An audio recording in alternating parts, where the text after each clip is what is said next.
warahmatullahi wabarakatuh. Jumpa kembali dengan Panjang Official. Oke, selamat malam semuanya teman-teman ya.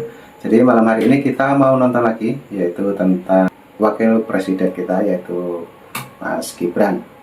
Nah, pembahasannya opung tentang pembenci Mas Gibran. Lanjut untuk videonya, kita play dan langsung kita dengarkan. Tahu? Nongol satu orang lagi pembenci Gibran Raka Buming Raka. Kemudian kalau kita bicara kegiatan wakil presiden sebagaimana yang terekam di website wakil presiden.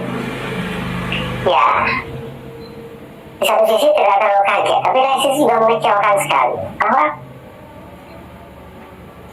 seremonial, program-program yang ibaratnya tinggal ketok palu gunting pita, program-program yang menurut saya tidak ada seorang wakil presiden juga akan berjalan dengan sendirinya.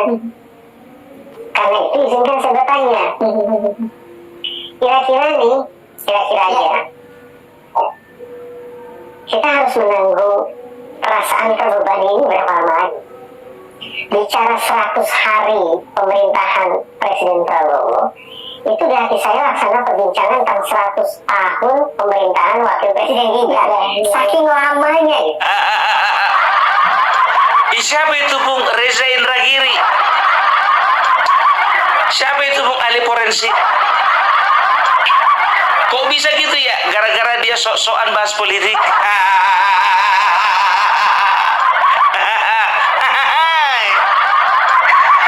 Begitulah kalau pembenci ini, ya kan? Walaupun diberantas di sana, diberantas di sini, nongol terus dia kayak jamur. Subur kayak benalu, rimbun kayak lumut.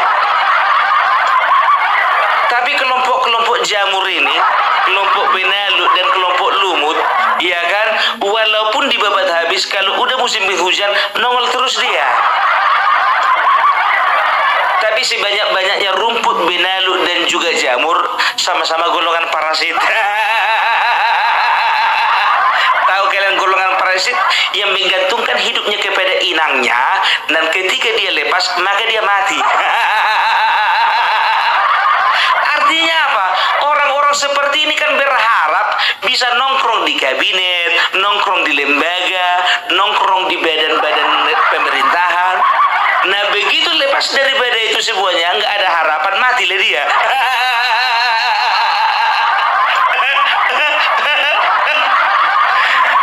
Benalu. Iya kan? Ya memang itu kita. Iya kan? Nggak usah perlu kusebutkan satu-satu namanya. Nggak perlu kusebutkan, kalian hafal siapa-siapa aja benalu, jamur dan juga kelompok parasit yang kusebutkan tadi. Nah, kembali ke parasit yang satu ini. Ya, kenapa aku bilang parasit ya kan? Karena ya mungkin dia karena tidak mendapatkan sesuatu makanya dia komentar negatif.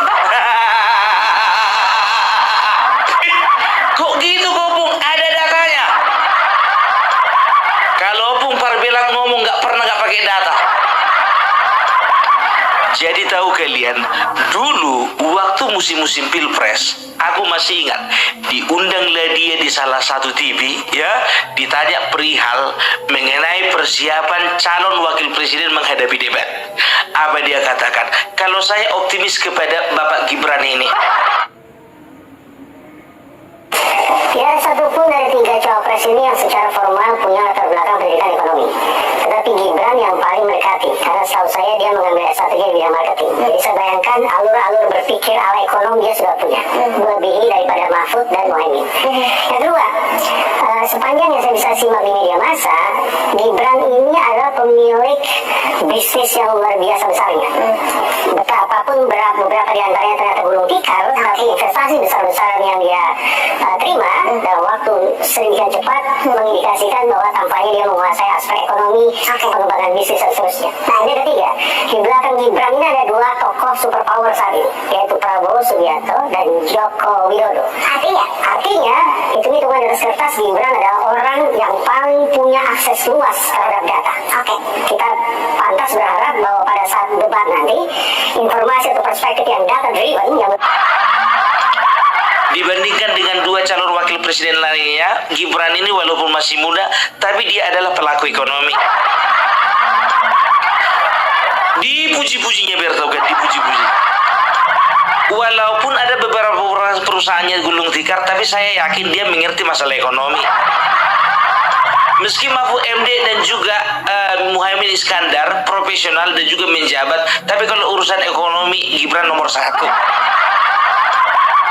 Dan saya akan prediksi bahwasanya di debat nanti Gibran akan menguasai.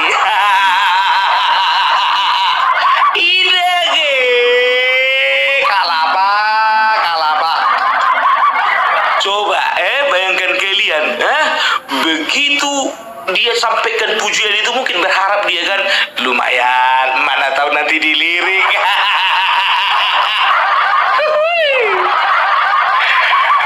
Dia tunggulah kan, wah setelah perhitungan suara, menang, iya kan? Wah, berharap dia, mudah-mudahan ngomong dia sama istrinya, doakan ya nanti bapak paling enggak wakil menteri kesehatan. Loh, kok bisa gitu Pak? Iya, kemarin kan saya diundang televisi. Waktu saya diundang televisi, saya puji-puji. Oh gitu ya Pak? Iya, pokoknya Mama doain aja. Ditunggu Bertogan, sabar dia nunggu, mulai dari pengumuman sampai pelantikan. Ditunggunya beberapa bulan, sabar dia, ya kan? Paling nggak bisa lah kepala biro, ya kan? Nggak dapat pun wamen, paling tidak staf khusus menteri. Ditunggu setelah pelantikan, ditunggu, maknanya ini nggak ada jawaban. Dia pun sungkan nanya. Biar aja lah ngertinya itu. Rupanya Gibran tahu mana yang memuji dengan tulus dan mana yang ada maunya. Sampai hari H dibikin podcast itu Indra Giri nggak diangkat jadi apa-apa. Mulailah dia satu panggung sama Roy Suryo. Nah sekarang bikin podcast dia bersama dengan temannya itu, nggak tahu tentang kurang terkenal itu, siapa itu?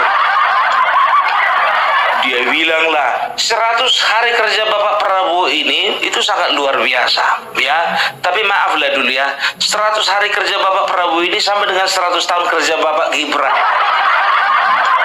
Saya tidak melihat ada kecepatan dan juga saya melihat lambatnya seorang Gibran. Intinya seperti itu yang dibilangnya itu. Ya kan? Apa itu? Gunting pita, ketuk palu. Hal-hal seremonial. Bapak, kau itu kan ahli forensik. Kau itu udah terbiasa menangani masalah-masalah kasus pembunuhan kan gitu. Masalah-masalah kriminal yang lainnya. Ya kemarin ini jujur aja ku bilang, aku suka sama kawan ini waktu mengusut masalah Vina Cirebon kan begitu. Nah masuk lagi ke kasus-kasus yang lainnya seperti kasus Kopi Sianida, ya kan, Jessica Wongso waktu itu. Jadi dia katakan apa? Saya sebetulnya diberikan uang untuk bungkam. Dia sampaikan kepada media dan uang itu saya bawa ke KPK. Nggak taunya bapaknya si Mirna Solihin itu bilang waktu itu di depan si Karni Ilyas. Apa dibilangnya? Siapa itu si Reza Indragiri itu? Pemabuk. Dia bilang dapat uang, gue yang kasih uang. Sebut Reza Indragiri goblok dan mabuk. Reza Indragiri saya mau cerita, dia bawa ada orang ngasih dia duit, betul itu saya akuin udah. Buat apa? Ini malu saya ngaku Pak Kami. Jadi ceritanya begini, kita jadi narasumber itu waktu saya sebagai korban, si Reza Indragiri sebagai ahli forensik. Korban apa ini? Korban hati anaknya lah. Oh, bapak korban. Di interview. Setelah di interview kita duduk tuh di ruang duduk, dikasih makanan kue gitu, minum. Terus saya tanya, bang naik apa bang? Naik taksi, naik apa tuh? Grab. Nggak tahu lah, naik kereta atau naik bus, saya nggak tahu. Dia rumahnya di Bogor, belakang rumah teman saya. Terus kita baiklah. Saya sih nggak mau musuhan, siapa juga, dirinya aja yang mabok. Nah, nggak tahu dibayar auto apa enggak itu. Dia ngomong begitu. Saya saya dia kencing, terus saya selipin gitu berapa juta perak lah gitu, maksudnya supaya dia bisa pulang punya uang. Kesian nih, dia jadi narasumber kan suka dikasih tuh duit tuh kecil-kecil, kalau saya kan bagiin buat dua apa, kenapa? Ya seperti itu. Jadi saya itu yang ngasih, bukan orang lain enggak. Saya ngaku dia lari ke KPK, orang teman saya di situ, dia telepon, lu kasih duit sama siapa itu? Ngapain dia ke KPK? Nggak tahu, dia mabok, dia ke KPK, katanya saya nyuap 3.000 perak, 3 juta perak nyuap. Kan di situ politiknya 1 miliar dan harus merugikan negara. Emang dia siapa? He is nothing, he is nobody. Dia cuma komentator begitu. Saya akuin sekarang, nggak apa-apa, ya laporin aja. Dia ke polisi akhirnya, disuruh KPK ke polisi aja loh. Ke polisi, ya polisi tahu sendiri Pak Merah. Kenapa lo dikasih ongkos kali? Dia telepon saya tuh polisi. Pak ini itu dia bilang katanya jawab, buat apa sih? Orang kayak gitu modelnya gitu. Ngomongnya aja ngaco, kayak orang pinter gitu. Kagak, gue kasih dia uang buat ongkos pulang ke Bogor, main Bogor jauh. Oh gitu, udah deh teratur. Gua selipin 3 juta waktu dia lagi kencing. Kan gua kasihan dia pulang gak dapat ongkos. Orang dia datangnya nggak pakai mobil pribadi kok, dia datang naik pakai bus atau pakai kereta api ya. Nah, ini semakin seru teman-teman ya, ngobrolannya Opung mengenai pembenci dari Mas Gibran teman-teman. Oke, lanjut lagi, Opung perjelas. Aku di sini tidak membela yang namanya bapaknya si Jessica, bapaknya si Mirna itu, bukan. Tapi apa namanya, nggak ngerti ya, entah orang ini mana yang benar mana yang salah kan begitu. Dia bilang ya si namanya si Reza ini katakan bahwa saya itu disuap oleh salah satu orang pejabat negara. Dalam hatiku, sedangkan bapaknya si Mirna Sulini ngaku kalau dia ngasih uang. Sejak kapan bapaknya Mirna Sulini itu jadi pejabat negara? Begitu ditanya siapa yang ngasih uang dalam satu talkshow, saya nggak bisa sebutkan namanya. Yang penting dia adalah salah satu pejabat negara. Sama aja ini sama tim suksesnya si Ganjar kemarin itu yang dibilang, siapa nama RT? Saya nggak bisa sebutkan. Sama juga kayak si Koni, ya kan? Siapa nama polisinya? Siapa nama oknumnya? Saya nggak bisa sebutkan. Gentleman dong, sebutkan dong. Nah sekarang ngoceh dia masalah Gibran. Gini, kau kuasai dulu ya tugas, kewajiban dan wewenang seorang wakil presiden, baru kau komentar. Ya, yang namanya tugas seorang wakil presiden tidak lain dan tak bukan ya, itu atas arahan dari Bapak Presiden. Kalau Bapak Presiden tidak mengarahkan atau tidak memberi instruksi, maka seorang wakil presiden tidak boleh bertindak sesuai dengan kemauannya. Mengerti? Apalagi berbicara tentang kebijakan-kebijakan yang ada sangkut pautnya dengan negara. Nggak boleh seperti itu. Ya, yang namanya ketua kelas, ada wakil ketua kelas. Wakil ketua kelas kalau tidak mendapat arahan dari ketua kelas, maka dia tidak akan mampu dan tidak akan berani untuk mengambil kebijakan. Ngerti? Udah lari-lari gitu ke ketua kelas kan? Jadi orang-orang ini harus gimana mau dibilangnya? Gini loh ya, mustahil bagi seseorang untuk bisa ahli di semua bidang. Ya, oleh karena itu dalamilah bidangmu, jangan dalami bidang orang lain. Ya, kalau komentar yang baik-baik, komentar yang bagus-bagus. Kalaupun kau nggak setuju dengan Gibran, ya jangan kau itu berkata bahwa dia itu wakil presiden yang lambat. Apa yang bisa kita harapkan dari seorang wakil presiden seperti ini? Sampai kapan kita terbebani? Sampai kapan kita terbebani? Kau kemana aja selama ini? Sampai dia bilang katanya, aku sudah kirim WhatsApp kepada wakil apa namanya, kan ada lapor Mas Wapres itu kan. Saya katakan, tolonglah dulu Mas Wapres usut tuntas masalah Fufu Fafa. Kalau Roy Suryo itu memang mengada-ada, langsung polisikan dia. Sekarang begini, dari isi WA-mu aja pun juga udah ketahuan arahmu mau kemana. Dia bilang katanya, oke, akan kita segera tanggapi katanya. Dapatnya balasannya ya kan. Tapi sampai sekarang saya belum ada terima bagaimana respon selanjutnya. Bro, masalah bangsa dan negara ini masih lebih penting yang banyak mau diurusi daripada masalah fufu-fafamu itu. Kau kira nggak tahu orang kau itu sudah sama siapa berkawan? Kau sebelumnya sudah satu meja kau sama Suryo bahas masalah fufu-fafa. Nggak orang bodoh Mas Gibran itu. Ya, tengok siapa itu? Reza. Ya Reza mana? Reza Rahardian bukan? Reza Indragiri. Oh, biarin aja. Apa WA-nya? Ini. Oh, ya udah biarin aja itu. Itu berarti masuk golongannya Suryo itu. Masih banyak ya, masalah guru, masalah infrastruktur, masalah pungli, masalah mafia tanah, masih banyak yang mau dikerjakan dan masih banyak yang mau dicarikan solusinya daripada WhatsAppmu itu. Udahlah, begitu nggak dapatannya kan?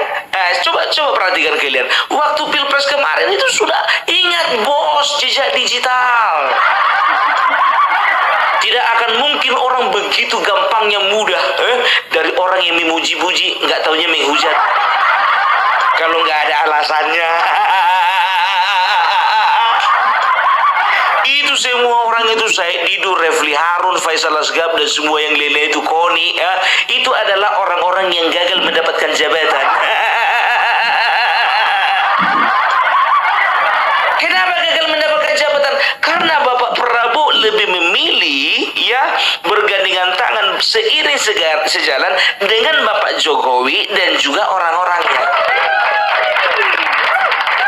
Karena apa? Selain memiliki pengalaman, mereka masih mempunyai otak dan mempunyai hati.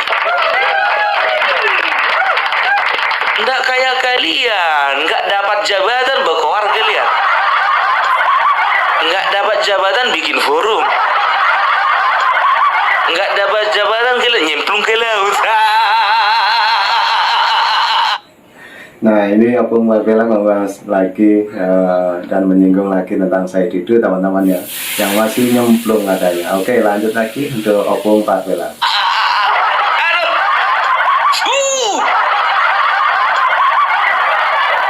Rela dia kisut gara-gara nggak dapat jabatan. Aduh, tapi itulah dia ya, Bapak Joko Widodo, Bapak Prabowo dan juga Bapak Gibran. Mau kalian ganggu bagaimanapun juga orang ngaruh, orang urus. Ada sebuah kata bijak yang mengatakan begini, ya, singa tidak akan terganggu dengan gonggongan anjing. Seekor singa itu dilihat, kalau masih anjing yang menggonggong dibiarkan aja. Ya kan, paling singa, anjing. Kata di situ kan, cuman anjingnya. Menggonggong satu lagi.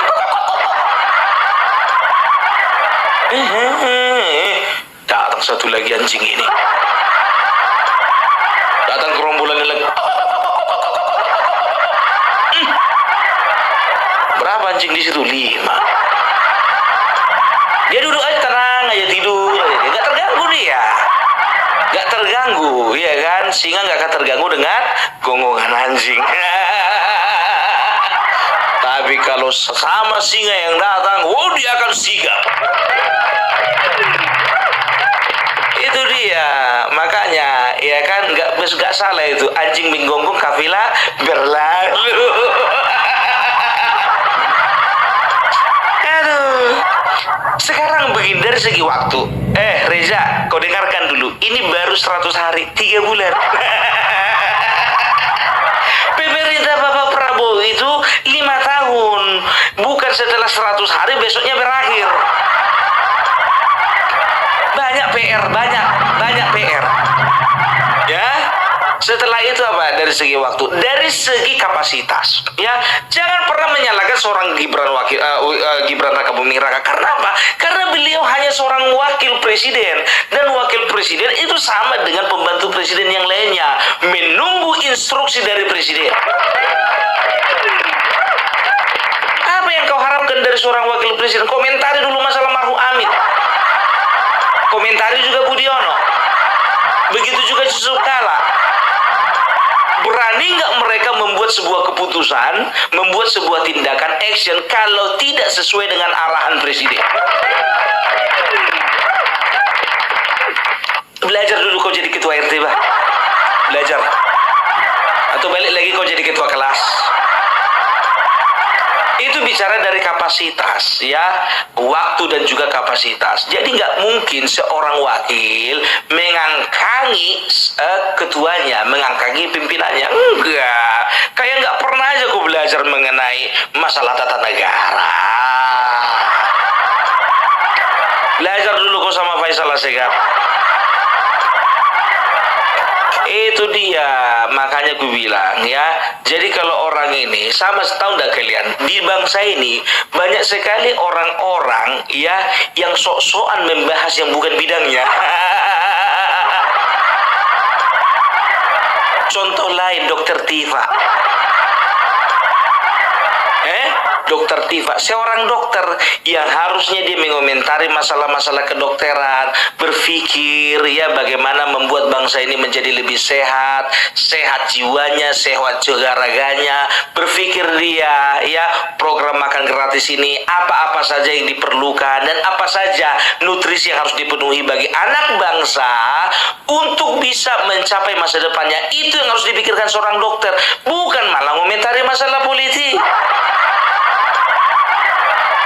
Mulai dari si Anies kemarin, getol kali. Lebih banyaklah kawan ini memprotes masalah politik daripada kesehatan. Ya, sampai masalah ijazahnya Bapak Jokowi dan juga Gibran pun dikomentari. Saya nggak percaya itu Gibran itu. Saya ini orang Solo. Gibran itu sekolah di sekolahnya mamanya saya. SD-nya saya tahu, SMP-nya saya. Nah, setelah SMA blank. Emang udah kau ikuti rupanya si Gibran dari dulu. Tiba. Nah, sekarang coba kemarin mereka forum terakhir mengatakan apa? Mereka declare itu, mendeklarasikan kami akan membantu dan juga akan mensupport pemerintahan Bapak Prabowo walaupun kami tidak setuju dengan wakil presiden. Kalapa. Orang di mana-mana kalau misalnya sudah terpilih presidennya, wakil presidennya juga disupport. Lebih rajin dia mengikuti forum politik daripada forum kedokteran. Berapa kali Refli Harun bikin forum, segitu kali juga datang dia. Itu dia. Ya, sedangkan seorang ahli tata negara, ya, seperti Refli Harun, katanya ahli, katanya. Begitu juga Faisal Asegaf, katanya. Mereka itu harus bisa, ya, pandai-pandai masuk ke ranah politik. Ya kan begitu. Kalau mereka itu berangkat dari kapasitasnya sebagai seorang ahli tata negara, kan begitu. Nah, masalahnya kan mereka kadang-kala kebablasan, bukan kadang-kala sih, selalu. Ya, makanya mereka coba bayangkan, ya, bandingkan dengan Hotman Paris Hutapea. Ya, beliau itu ahli di bidang hukum, tapi beliau tidak akan pernah, ya, tidak akan pernah bersenggolan dengan yang namanya politik. Walaupun beliau adalah kuasa hukum dari presiden kita, tapi dia batasi perkataannya, dia batasi statement-statementnya, dia batasi. Ya, dia hanya ingin mengurusi dan dia hanya mengomentari hal-hal yang selalu ada kaitannya dengan hukum. Makanya sampai sekarang Bapak Hotman Paris tetap menjadi pengacara number one. Begitu. Makanya Indra Giri ini, ya si Reza ini, ku bilang sama kau Reza, kalau kau mau menjadi orang nomor 1 untuk ahli forensik, batas-batasi ngomongin masalah politik.